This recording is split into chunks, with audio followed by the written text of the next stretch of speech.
Okay, let's get to interview number one on this week's podcast. We'll start with Taylor Momsen. After all, ladies first. The new album, Death by Rock and Roll, an early contender for my albums of the year. If you do not have it, you must check it out. It is a killer record. It's out now. Here's Taylor Momsen to tell us all about it on this week's Eddie Trunk podcast. Hey there, how are you, Taylor? Hey, man, I'm doing well. How are you? Good. Taylor Momsen is back with us. I was just saying before, when the single came out, you were on to talk about Death by Rock and Roll, the single, and at that point, you didn't even know when the record was going to come out because I guess we were right in the middle of things. That was probably 4 or 5 months ago already, right? Yeah, it's been a minute, and now the whole album's out, and it's kind of crazy. It's still taking me a minute to kind of wrap my head around it. Like, it almost feels surreal. We spent so long working on it and, writing it and working on it and making it. And then basically a year sitting on it due to the pandemic. And now it's finally out and everyone can listen to it. And it's just absolutely incredible. I'm so excited. It's my favorite record you guys have made. With all respect to the past ones, it's my it is a phenomenal record. I'm not just saying that because you're here. We know each other. I would tell you if I love the record. It's incredible. And I know we're only in early March, but it's the record to beat so far for me for album of the year. I mean, it's that good. So congratulations. Oh, my goodness. Thank you. We worked very hard on it. So that really means a lot. And it does, like, me, like, and I know that you would tell me the truth. So I really appreciate that. Thank you, Eddie. Well, and you worked hard on it. And going back to what I said before about the single, I remember when we talked at that time, you were in the same boat as a lot of artists because it was like, well, I don't know if we're going to wait and put the record out when the pandemic's over and we just put this song out. It was very much a gray area as far as the release plan. And what has happened with not just the Pretty Reckless, but a lot of bands, it seems, is after a certain point, you reach the point where you're like, you know what, this thing just has to come out, and you just put it out. And I know ideally it would be out when you could be out touring and we could be talking not on Zoom, but I'm assuming that's how the process played out with your camp. Pretty much, yeah. I mean, like back in March, I guess, or May. I always get the M months mixed up. Back in May when we put out the single Death by Rock and Roll, like that felt weird. Like just putting out one song and not being able to play it live felt strange. And so that was kind of the reasoning that we kept pushing the album back, further and further. And then we finally hit a point, we've released a couple more singles, one of them being a song called 25, which I wrote that song when I was 24, turning 25. I recorded that right after my 25th birthday. I'm now 27. I got to the point where I was like, what are we going to put this record out when I'm 30? Like, we got to just kind of close our eyes, pick a date and jump, because like, that's the world we're living in right now. And we can't rely on touring. And it's still very strange to not be able to especially to put out a full album and not be able to play it live is a very weird space to kind of live in. But, at the same time, I think that people need music right now more than ever. Like, I still stand by that. Like, you can't leave your house. So what else you got to do? Listen to the record, I think music has such a healing quality to it. And I actually think that this album at the end of the day, even though it's entitled Death by Rock and Roll, which might seem very, morbid to some people, I think at the end of the day, it's actually a very hopeful album. And I think that that's something that everyone could use a little bit more of right now, especially in these ridiculously insane times that we're still living in. A little more hope. And in my personal opinion, I think everyone could always use a little more rock and roll. So, so we kind of just closed our eyes and picked a date and went, go for it, jump. Yeah, no doubt. Now, as far as the album, there's so much I want to talk to you about, but as far as the album is concerned, you talk about morbid versus uplifting, and it is interesting because this record I know was made, and it's very challenging for you to deal with this record because you had lost your producer Kato from the beginning, and in a nutshell, he died in a motorcycle accident, correct? Yes. Yes, and this is the first record you made without him, and I know the record's dedicated to him. So that was difficult. Everyone knows you struggled greatly with the loss of Chris Cornell. So the theme of Death by Rock and Roll, am I on track saying kind of ties in with those events as well? Of course. I think that, first of all, Death by Rock and Roll, the title alone, the phrase Death by Rock and Roll, that came from Kato. That was something that Kato used to say all the time. Like, back in 2008 or whatever it was when we formed the band, it was this there's this phrase he said, and it was this kind of ethic and this code that we all lived our life by, and that I still live my life by, of death by rock and roll, live life your own way, go out your own way, don't let anyone tell you differently, rock and roll till I die. And it was very much this kind of battle cry for life and for freedom, and obviously rock and roll. And so when he passed, that phrase and that sentiment just became overwhelmingly relevant again to me in a kind of a new way. And so this was probably the first album that I had actually titled before I had written all the songs for it. But there's no way press has been kind of strange for me in this cycle for, a multitude of reasons. One, doing it all on Zoom and not leaving your house, and in this whole strange situation we're all living in.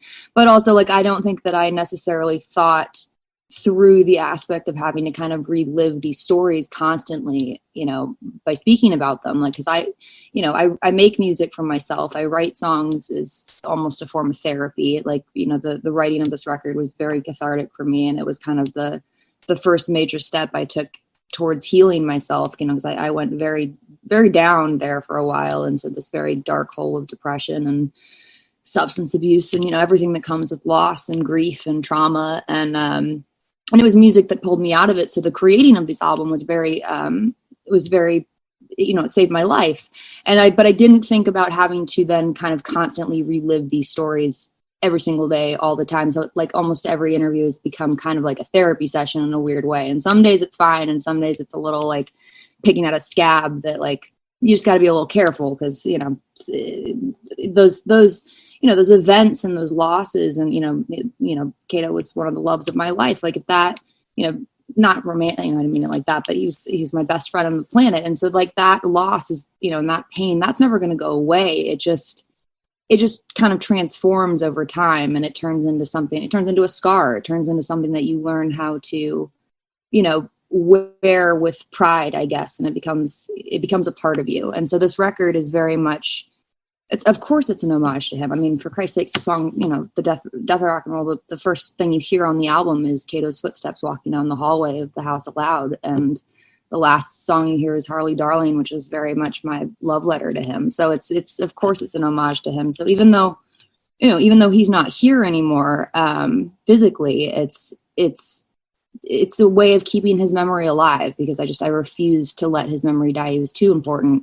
And I think that that's such a powerful thing that music, allows you to do. It allows legacies and life to live on past the physical being of your body, Well, you talk about the fact that you're 27 now, and that's touched on as well. And this whole theme that we're talking about is touched on in the record in a song called Rock and Roll Heaven, because you talk about, there's that dreaded 27 club of all these legendary artists that we've lost. So you touch on that loss in that song as well, for people that clearly you didn't know, Janis Joplin, what have you. So throughout although I certainly wouldn't, and correct me if I'm wrong, I certainly don't feel like this is a concept record. There is a thread of it throughout all the songs, just given what you were going through as you were writing, I would think.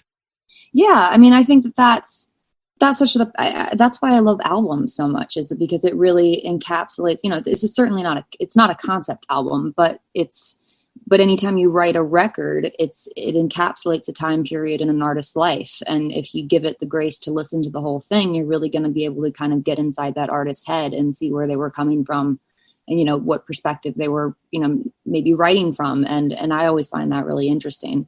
And I think that this album, it is kind of bookended. It's a very full circle record, I guess. Like it starts out very kind of heavy and dark and almost bleak.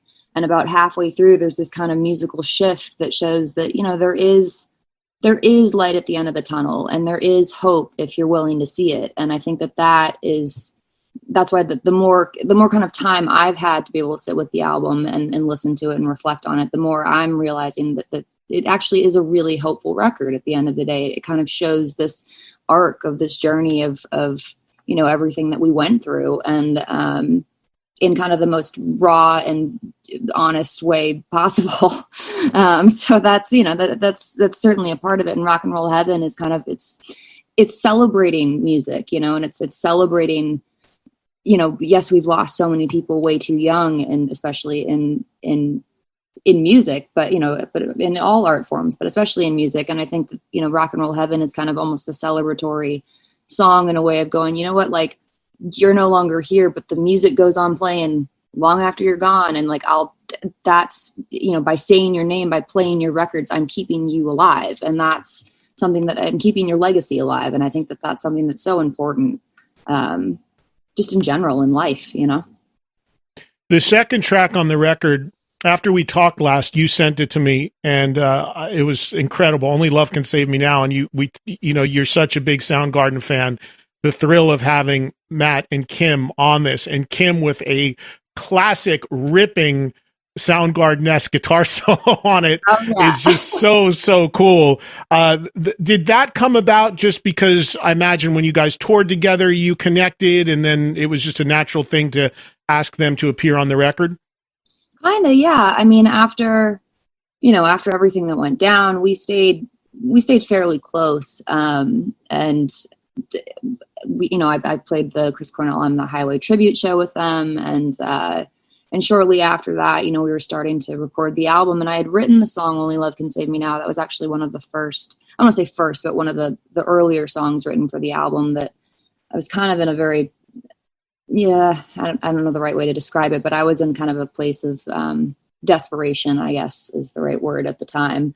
And that song in particular just had this very, dare I say it, Soundgarden-esque feel to it that I thought that they would contribute something that we couldn't, bring to the table ourselves. And so I sent them a very, very rough demo of it and called them up and was like, hey guys, would you want to lend your voices to this? Because I think we could really make something extraordinarily special together. And thankfully they said yes. And it actually became one of the last songs we recorded for the album, because we did it in Seattle, which was just incredible. We recorded it London Bridge Studios, which is, where Soundgarden recorded Louder Than Love, and Pearl Jam made 10, and Alice in Chains made Dirt, and, the list goes on and on and on.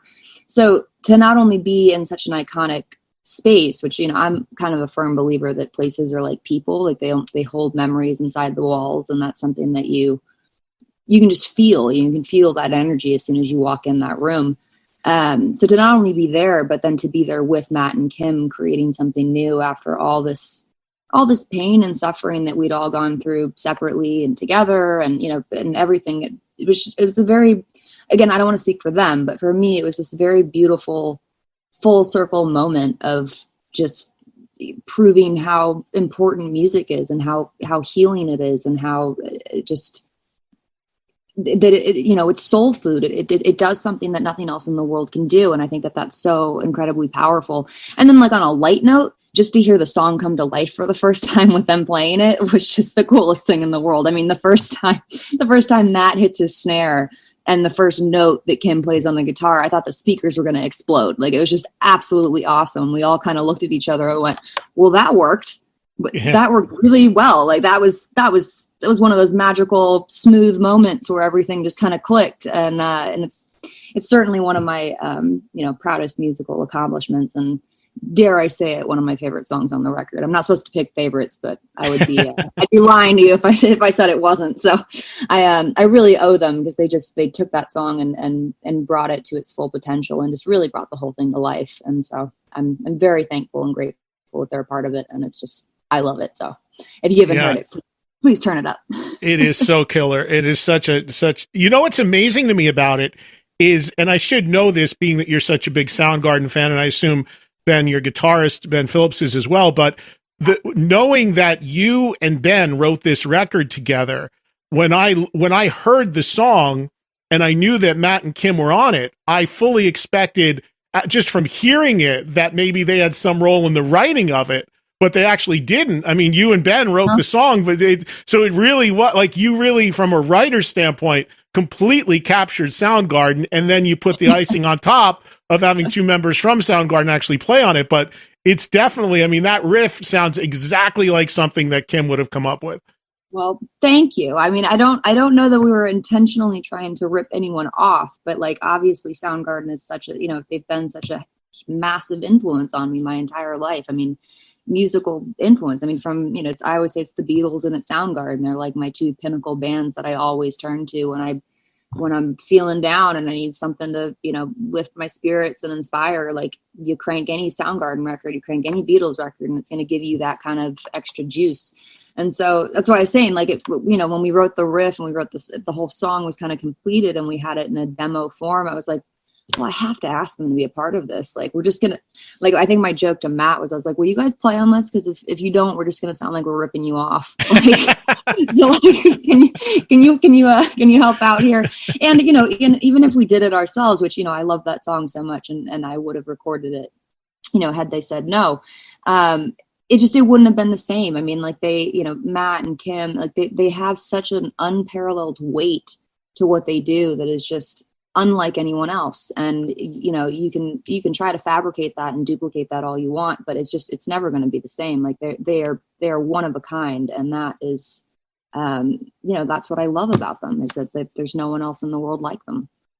I was at that show at the Forum, the tribute to Chris, and you did an incredible job there. And my gears are turning now. Like, we know that the Soundgarden guys want to do something. We know that, unfortunately, there's a lot of drama that's been very public in that camp about past releases and the two camps and what may or may not happen. I'm thinking you guys all work so well together. You're one of the few artists that doesn't have a second band. Taylor Momsen singing in like a Soundgarden 2.0. What do you think? I mean, I'm never going to say never to anything. I mean, let me put it this way. I love Matt. I love Kim. I love Ben. I mean, I love all of them so much, and not just as musicians, but I love them as people. Like, that was something that I was a little bit nervous about when we toured with them in the beginning. Is, you always hear horror stories of like, don't meet your idols or don't meet people you look up to, because they can go south so quickly. And not only were they just, I don't need to tout their musicianship. I think anyone who's heard them knows, but not only were they incredible in that aspect, they were just the nicest, most down to earth, cool dudes in the world. And it was just like, it was a very, easy connection, I guess. Like we all kind of got along and understood each other very quickly. And I love when that happens, like, cause you never know what to expect. So like, I love them so much as people. So to answer your question, Matt, Kim, but they could call me with anything, and before they even ask a question, the answer would be yes. Like, I love them so much that, of course. So. Yeah. Well, it's a killer track. It really is one of many on the new album from the Pretty Reckless, Death by Rock and Roll. Now, you've got another great track on here, And So It Went, featuring a good friend of mine on guitar, Mr. Morello, and he's the other guest player on here. And the video for that, Tom's guitar is in it. I don't think that's necessarily Tom behind the mask, right? But no, but you had you got an image of the guitar. You replicated the guitar for the video, right? Well, it's actually, he's selling that guitar now, so you can go buy one for yourself. But okay. Well, that was we filmed those videos in COVID, so it was just to film a video in general was a bit of a struggle, is an understatement. Like, there was a lot of pre-planning that went into play, and we actually filmed 3 back-to-back in New York in about the course of a week and a half or something like that. So it was a lot of work, but it was so we couldn't physically make it work to have Tom in the video, but I really wanted him to be represented, and what better way to represent him than to use his, iconic guitar that everyone's going to see and immediately know that that's Tom's guitar. Like, his guitars are like his playing. He has such a unique voice with I always say that I love musicians, but specifically guitar players that have a voice behind them that is, it almost sounds like a human voice singing. Like, you don't have to look, it's not just someone, playing lots of notes really fast. Like, they practice shredding in their bedroom 10 hours a day. Like, there's an identity behind that. And there's a point, and there's a message, and there's, they have something to say with their instrument. And I think that that's so powerful, and that gets lost, I think, a lot of the time, especially in kind of modern music. And Tom is just one of those, that's why he's an icon, and Kim is as well, is because you hear them and you're not going to mistake them for someone else. You're just going to go, yep, that's Tom Morello. And that's phenomenal. So I think that, So It Went came about, it was a very kind of simple decision for me to ask him to play a solo on it and be a part of it, just due to the kind of lyrical content, the overall vibe and energy of the song itself. Like, it made a lot of musical sense to me in my own head. Like, I could hear him coming in and being Tom Morello and wailing like no one else other than him can. And and I thought it would work really, really well. So kind of similar to Only Love Can Save Me Now. I sent him a demo of it and asked him if he'd want to, play on it. And he thankfully said yes. And when he sent back his tracks and we put the whole thing together, it did exactly what I thought it was going to do. He comes in screaming and it's just fucking awesome. So like, if you don't already have the song turned up, by the time Tom's coming in, you're cranking that stereo to 10 because he's a wizard. He's awesome. Yeah. And, I don't want to overlook something here because it's easy for everyone to go right to, when you talk about guitar playing, to obviously Kim being on the record and Tom being on the record. But I got to tell you, Ben Phillips, your guitar player, turns in an unbelievable performance himself on this record. I mean, he's just ripping. I mean, I've seen your band so many times. I know Ben, and I know, having seen them live, but he really shines on this record too. And I don't want that to get lost in this, because when you listen to, even on a track like Death by Rock and Roll, I mean, he's just ripping on it. So amazing performance by him that absolutely should not be overlooked, I think. Well, thank you. I agree with you. As much as I love, Kim and Tom, and it's amazing to work with them, they're not in my band. Ben is we're in a band together for a reason. And I think that, you're right. I think Ben really he shines a lot on this record, and I'm very glad. I think we all took a step forward on this album. I mean, we kind of, we lost everything. So we had to kind of rebuild from scratch, like basically from the beginning. And I think that by doing that, we all really had to kind of step up to the plate in a way that we hadn't before, where we all had to take on more responsibility and more, this is the first album that Ben and we actually co-produced the album, because it was, we were so kind of entrenched in the music itself and in the songs, and that giving it off to some, big name or someone, even if, I'm sure that would have been fantastic, like they would have done a fantastic job, not to name names, but that just kind of felt wrong. Like we were too involved, to kind of just give it away. Like we had to be a part of every aspect of it. And, and that included the production, which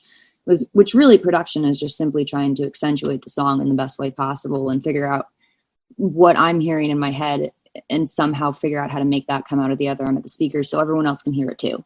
And really the answer to that is just a lot of trial and error. Yeah. Speaking of performances, I gotta say this too. I mean, your vocals on this record and some of these songs, 25 comes to mind immediately, but there's so many, it's just unreal. And I'm wondering, as your career has progressed, as you said earlier, you're 27 now. You started very, very young. I saw you very young in the very beginning. But how do you feel? Do you feel a better level of confidence as a vocalist? Have you worked at it more as you've gone on? You always, not to say you didn't ever sound great, but it just seems, maybe I'm crazy, but there's just a whole nother level of maybe confidence. I don't know if that's the right word, but just in the way you're singing and the authority in it is just incredible. Can you talk a little bit about how you feel you've progressed as a vocalist? Yeah. First of all, thank you. I don't know. I don't have a simple answer to that, because I don't really follow any of the rules, like when it comes to vocals. Like I don't really practice. I don't really warm up. I think with this album, I mean, first of all, the first record, Light Me Up, I was only 15 when we recorded that album. So like my voice hadn't even fully changed yet, so I think a part of that is just simply getting older and, maturing physically. But also I think that this record came from such an honest and raw place that there was no way to kind of fabricate anything on this record. Like all that pain, all that loss, all those emotions, from negative to positive, whatever you want to call them, like they were right there on my sleeve, and there was no way to kind of get away from that. And so I think that created a very kind of raw vocal approach, because I wasn't at a place where I could try to manufacture anything. Like I was lucky if I could get a note out some days, so I think it just came from when you go through when life throws you curveballs that take you down, I think, I feel like I grew up exponentially, like 10 years and 2 months. Like it's, life experience, weighs on you in one way or the other. And I think that it kind of forced me into a position where I had to, I had to make a conscious decision at some point. Like I got, like, not to get all heavy, but like I got very down where I had to make the decision of like, I'm either going to die doing what I'm doing right now, or I'm going to change and move forward with life.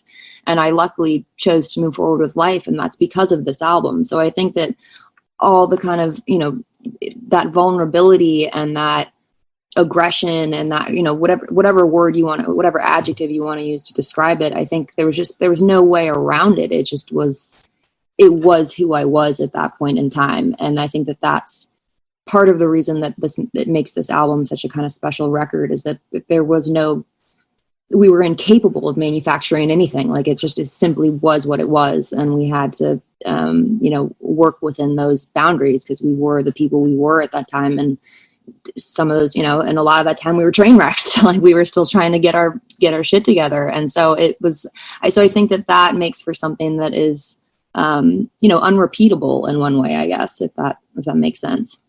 Yeah. I think it's amazing and a great credit to how far you've come with this, with your life and this record and what you came out of and where you're at now. I was going through my photos, and I mean, I was in touch with you when you were going through all that. I'm sure a lot of people were just checking on you. We'd seen each other at some festivals early on, right after the stuff with Chris Cornell. But I found a photo of you in my studio in New York around that time as well. And you could just feel, looking at this photo, your energy, the way you look, I mean, you could just feel that, life felt like it was draining out of you at that time. It just did not, it was not good. So the fact that you were able to get through all of this, looking and sounding so healthy now and coming out the other side is great, because you can, it's one thing to write about death by rock and roll and make a record called that, but we don't need to be losing more people to it. So, Wow. I give you a lot of credit for where you've come. Thank you. And it wasn't easy, but at the end of the day, I keep saying it, and I'm sure I've said it to you the last time we talked, as cliche as it may sound, rock and roll saved my life. Like it really did. It gave me a reason to get up in the morning. And when I finally, I spent a lot of time where I couldn't listen to music. Like everything I put on just was too painful. It brought back some sort of memory. Like I wasn't ready to handle it. And that was the first time in my life where I've gone, months without listening to music. And I felt myself depriving myself of that, but I couldn't face it yet. And I've found in my life, I need music the same way I need food and water and oxygen. Like I need it to survive. And so when I finally got around to listening to records again, and I basically kind of started from the beginning of asking myself, like, where did you fall in love with music from the first place? Where did this start for you? And I started with the Beatles and listening to all the records and the demos and the anthology. And from that going into, Led Zeppelin and The Who and Pink Floyd and, the list goes on and on and on of Eric Clapton and Jimi Hendrix, and eventually getting to be able to listen to Soundgarden and Audioslave again and stuff and have that bring me joy led to me picking up a guitar, which led to me just playing music. And the natural progression to that was then I kind of just started to write, and without any intention of writing an album, like it just kind of poured out of me. And I keep saying that I didn't have to try to write this record. Like this record almost wrote itself. And as soon as I started to kind of put pen to paper and, express everything that I had been essentially repressing for, years, it became very cathartic. And that was the first really major step that I took to getting myself back on the right track. And it was the first time that I kind of looked in the mirror and saw a little bit of spark in my eye that hadn't been there in a very long time. And it just goes to show that music is so powerful. And I feel so fortunate and lucky to have discovered that about myself at such a young age. Cause I know that about myself. I know that music is the place that I can really be me, and especially writing is where I always have been able to kind of find my balance and find my center. And without that, I was a very lost person. And so when I finally, went back to the thing that I know and love, it provided me everything that I was missing. And So as cliche as it may sound, this album is the reason I'm still here. So, if anyone wants to tell you rock and roll is dead, I will tell you, no, rock and roll saves lives, my friend. Rock and roll saves lives. Yeah, we just had a conversation before you were on with me. Gary Spivak was on from Danny Wimmer Presents, who did this movie Long Live Rock. And we were just he was promoting the film, and he talked about you and how you were supposed to do the interview. And it was just, Chris had just passed and they got you later on. And that's a theme in the movie. The part of not only is your part of your story in the movie, but also the fact that how cathartic rock and roll is for fans and artists and everyone. It's really important. It's super important. I think that it's, I don't want to say it's undervalued, but I think that it's underappreciated sometimes. I think especially in the modern paradigm of music and just not just music, but the world, like everything's moving so fast all the time. Like it's, someone puts out a song and not even in the next day, like, the next minute there's something else that you're distracted by. And if you really, I feel bad. I'm kind of losing my train of thought here, but I feel bad for people who don't appreciate rock and roll. Like I feel like you're missing such a huge part of life. Like, rock and roll is, first of all, you have to remember that it was never in the mainstream. And like, it has its moments in the sun, and that's awesome when that happens, but that's not where it was born. That's not, that's rock and roll was always meant for the underdogs. It was meant to, it deals in subject matter that, is not always easy to talk about. And, kind of, heavy subject matter, things that are, uncomfortable. And but I think that that's such a necessary part of life. Like if you don't deal with the negative side of life to a degree, then you're never going to see the positive side of it. Like, it's two sides of the coin. If you only live in, rainbow butterfly land or whatever you want to call it, and then you're not going to see the other side. And if you only live in the dark, then you're not going to see the light. So it really is about finding that balance. And rock and roll, I think, has it's just so powerful. It's so primal that so I feel bad for people who haven't discovered that and haven't found that kind of deep love inside of them, where it can feed you so much that you didn't even know that you were missing in your life. And so I just feel really fortunate that I figured that out so young, because like people will spend their whole lives trying to figure out not only what they want to do, but just something that they even enjoy. And so if you haven't gotten into rock and roll yet, I highly recommend it. Yeah, well, I would too. I mean, I'm 56 and I started at about 13. So it served me well, that's for sure. I'm still standing, and I believe it helps keep us young. I mean, you don't have to worry about that because you still are young. When you're my age, I feel like it keeps you young. Rock and roll absolutely keeps you young, because it keeps rock and roll is the epitome of freedom. And to me, freedom is like, the epitome of youth. It's like, it's all circular. It all works together, and it's just awesome. And you got to remember that we get to crank loud guitars, and that's just the coolest thing on the planet. And anyone who tells me differently, I will argue you until I'm blue in the face. Because loud guitar is awesome. Good for you. I couldn't agree more. And there's plenty of them on the new Pretty Reckless album, Death by Rock and Roll, which is out now. Hopefully we'll be talking about live Pretty Reckless shows. Is there anything on your calendar now that you can tell people as things are starting to percolate a little bit? What are you hearing? I mean, I feel like this has been the same cycle since 2020 started. It was, we got a tour planned, 6 months comes around. Okay, no, the tour is pushed another 6 months. 6 months comes around. No, it's pushed another 6 months. So it's kind of the same. I'm in the same boat as we've been. So we keep planning things and they just keep getting pushed. And so I honestly don't know. Like, it's just, I really, it's a bummer, because I don't like, I miss playing live. To say I miss playing live is an understatement. Like that, it's as fun as it is to, do stuff at home and acoustic stripped back versions of songs and things like that. And work virtually or whatever, it's not the same. Like, you can't get that kind of symbiotic experience that you share with the fans virtually. Like, so I don't know. I really don't. That's the sad truth of it. I'm hopeful that it'll be sooner than later, but honestly, who knows? The biggest thing that I want to work on now is this. I just want to get in not in the studio, but into the rehearsal space with the guys, because it's been so long that since we've actually played together, just the four of us as a band, like fully plugged in and together in a room.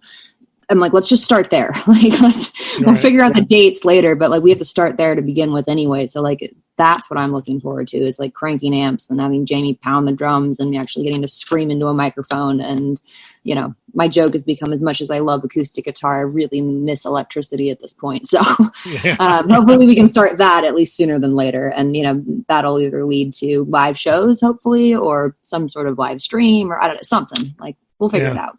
Yeah. I want to ask you about the visual components, because obviously that's a big thing as well with what you do. And the videos, people can go, there's actually a sub-site, deathbyrockandroll.com, I believe it is, where people can see all the videos. But the 3 you've done so far from this record, all very different, all very, very cool. And then that leads me to question about the record itself and the artwork. Now, I'm all about physical product. First thing when I hear a record I love, I got to get it. I'm a CD guy, but I know the record's out on vinyl. So I get the CD. I want to ask you about the album cover. And then when you open the cover, there's a slightly different take on the album cover photo inside, where your arms are not covering your chest. And talk a little bit about that and the decision to do those photos and the decision to appear that way inside the jacket. Well, the photo on the inside was actually the photo that I wanted to be the album cover. But for obvious reasons, we could not make that happen. Put a little piece of black tape or something across couldn't they? Yeah, you could have, but then it takes away from the purity of it. And I think that was really the kind of concept behind the album art. I mean, I spend a lot of time. Album covers are very important to me. They always have been. And so I spent a lot of time kind of conceiving of what it should be. And it's always a bit of a challenge, because you spend so long creating a record, you know, writing a record, making it, and it has so many layers and elements to it. And how do you sum up all of that in one image, in one photograph? And so with this album cover, the concept and the thing that kept kind of resonating to me was the word rebirth. And the kind of concept that, you know, you're born into this world naked with nothing but your soul, and you leave this world with nothing but your soul, and that kind of full circle symmetry. And how can you kind of express that? And it was very important to me that it was a photograph, that it was pure and vulnerable and raw, yet aggressive and bold. And so, like, even the lighting, like, everything about it is very specific. I mean, even the lighting itself, if you look at it, the left side of the album is actually lit very dark, which kind of represents the first half of the album. People watching the video. Yeah. And the right side is where my face is turned towards the light, which is kind of representative of the flow of the album itself. And it was, you know, and it's a real grave. Like, that was really important to me. Where was it? It wasn't shot on a set. It was actually done in a cemetery. Well, it was done on a set because it was freezing. But the set itself was all real. Like, that's real stone. It was a real grave that we made. All the detail, all the moss, all the cracks, all the leaves, like, all of that was a real, you know, you could have put it in a cemetery and it would, you know, last the test of time. So that was really important to me, that it was very authentic, and it kind of encapsulated everything that the album was trying to say. And the nudity was just something that I really didn't even think about. I thought of it as it was such an artistic statement, that it was so far from just clothing didn't really fit into my image of what I saw this record being. Like, it had to be exposed and sad and vulnerable, but bold and aggressive and intense. And like, so it had to kind of culminate all of those feelings that the album, you know, if you listen to it, hopefully portrays. And that's always a challenge in a photograph. So I'm very proud with how it turned out. And it was incredible, because we got that in the nick of time. Like, we recorded that. We shot that back in March in New York, right before lockdown started. And it was just, you know, back in the very beginning of the pandemic, before any of us had any idea that quarantine was even going to be a thing. So I was very fortunate that we actually got to finish kind of the whole packaging of the album before, you know, everything shut down. But it was great, because we shot it with Danny Hastings, who's the guy who's the amazing photographer, who he also shot Going to Hell. And he's, you know, he's an icon in his own right. I mean, he shot Enter the Wu-Tang by Wu-Tang Clan, and, you know, the list goes on and on. And I love working with him, because he's such an artist, I guess is kind of the right way to describe him. Like, his whole goal is to understand your vision and see that through to the fullest, and somehow, make that happen for you. And he's just so positive to work with on set, and so it makes it a lot of fun. And he's obviously super, super talented. So, it was a lot of fun to go almost back in time, but in this new light, and continue our journey together of working together. And I'm very proud of how it turned out. So I hope people understand that it's very, there's a lot of levels to the album cover. It's not, on a first glance, you might take it as something other than it's intended, I guess. Right. And last thing I wanted to ask you, because, the very first time I ever saw you play, and we've talked about it, because I remember years ago when we met and you said, "Oh my God, I was so drunk and it was terrible, the worst show ever." You were opening for Marilyn Manson in New Jersey. And, right now, Manson going through some really serious allegations. You were very young on tour with Manson. For your experience is with him, your thoughts, anything you can share? Were you no problems when you were on the road? Honestly, I don't want to get too into this, because I don't feel like, it's my place to talk about it, because I don't know. First of all, I've been living in such a press bubble. I mean, the record just came out, so I've been doing this kind of thing like all day. So I'm very uninformed as to what's going on. I've heard tidbits, but no, my experience with Manson was awesome. Like, I had a great time on that tour, and so I have nothing to contribute to this conversation other than, like, I had a really great time, and I unfortunately got way too drunk that show that you saw us at. The Wellmont in Montclair. I'll never forget the first time I met you, and you're like, I saw you at the Wellmont open for Manson. You're like, "Oh no!" And I go, "What?" I was terrible at that show, and I honestly didn't leave there thinking that, but well, thank you. That was one where I kicked myself, and I went, yeah. You took to the show, Taylor. Absolutely. You learn. And the last thing, and because I know we got to go, you mentioned a song on this record called 25, which there's a video for, which is just a monstrous epic song. I absolutely love it. I love the video. I love the song. Your vocal on it is incredible. It's such a cool song. Can you give us, just a minute or two about that song and what, you said you wrote it a couple years ago, but what can you tell us about that particular song? Because I think it's a monster. Thank you. Well, 25, I wrote 25 was one of the first songs written for the album. It was the first song we recorded for the record. I wrote that when I was 24, turning 25. So I was I was still in a very dark headspace from everything that had happened. But I was also in a very kind of reflective period of my life. I tend to get very, sentimental and kind of go down memory lane anytime I have a birthday, which I feel like a lot of people probably do, but I certainly do. And so I was just kind of in a very reflective headspace at the time. And I knew, so the song itself is very autobiographical, and the kind of the content of it, or the context, came from, I knew I wanted to end at 25. Like, I had this chorus idea where I was a mess, but I could look in the mirror and I was like, I'm 25 and I'm still here and I'm still alive. And that says something. So to me, that's actually kind of the first song on the record that has this indication of hope for the future. But I had this concept of somehow counting through all the years and ending up at 25.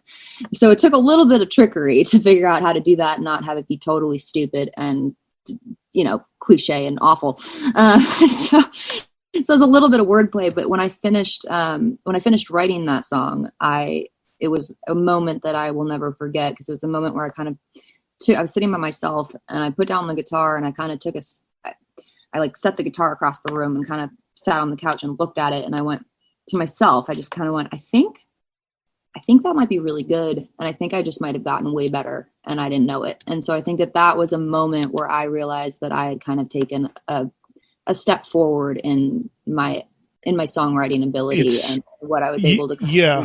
I don't mean to cut you off, but you and I both have to go, but it's epic. It's incredible. And I'll tell you what, when I heard it, to me, it felt like it should be in a James Bond movie. It feels like It feels like it should be open, this grand thing, like just the way you sing it. It's like, that should be. So tell your publishing company to shop it to the next Bond movie because it should be in it. It's awesome. Well, I would be remiss to say, first of all, I'm a huge James Bond fan, so I'd be remiss to say that, this is not written for a James Bond movie by any means. It's fully about my life, but Bond was turning 25. I was turning 25. To say that wasn't rattling in the back of my brain somewhere, like, of course it was. So there's elements, but maybe one day it would be very cool. I would love to write a James Bond song. Just the grandeur of it, the epicness of it, the scope of it. It's just it feels like it's awesome. It's encapsulating a life. So I wanted it to be very cinematic, and that was my concept, was totally cinema. So thank you. I gotta run. You gotta run. Great to see you. Congrats on the record. Death by Rock and Roll out now from the Pretty Reckless. We'll talk soon.